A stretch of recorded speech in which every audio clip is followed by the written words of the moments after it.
தேவனே நான் ஓமதண்டையில்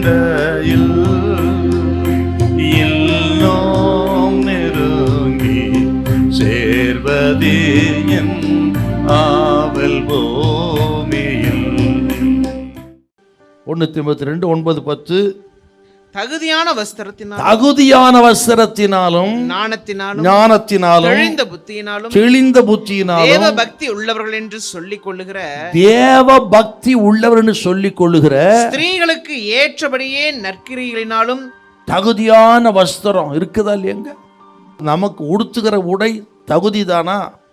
சகோதரனுக்குரிய வஸ்திரம் சகோதரனுக்கு, சகோதரிக்குரியது சகோதரிக்கு. தகுதியான வஸ்திரம் ஆண்டவரை தொழுது கொள்வதற்கு, ஆண்டவரை தேடி ஆண்டவரை பரிசுத்த தெய்வத்தை ஆராதிக்க வரும்பொழுதெல்லாம் எப்படி இருக்கணுங்க? உலகத்திலேயே நடைமுறையில் கூட ஒரு கிறிஸ்தவனா இருக்கணுங்க, சகிக்கவே முடியல.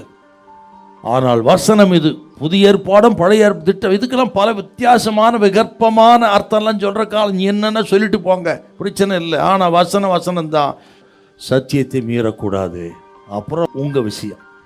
இப்படி திருமணத்தில் சமரசம் செய்யாத, ரட்சிக்கப்படாத பையனை ரட்சிக்கப்பட்ட பிள்ளைகள் விவாகம் பண்ணாத, அந்நிய நுகத்தில் பிணைப்படாத. வாலி பிள்ளைகள் கவனிக்கணும். குணப்படாதவன், வாளையத்துக்கு புறம்பானவன் யாரையும் விவாகம் பண்ணக்கூடாது.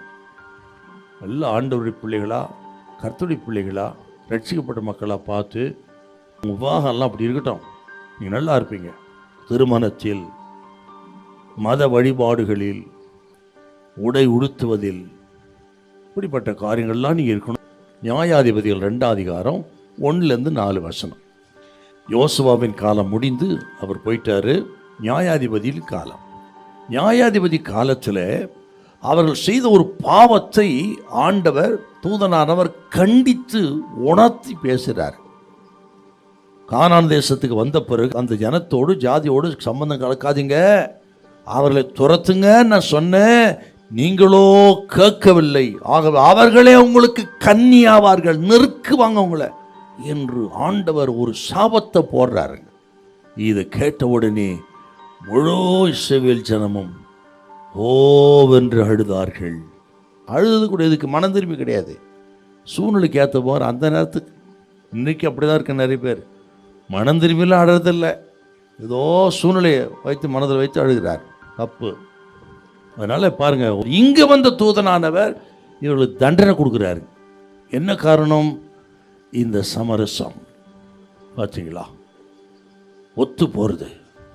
கவனிக்கணும் வாலிப பிள்ளைகள் யாராக இருக்கட்டும், உங்களை தனித்தன்மையை காத்துக்கிட்டு அதில் உறுதியாக இருங்க.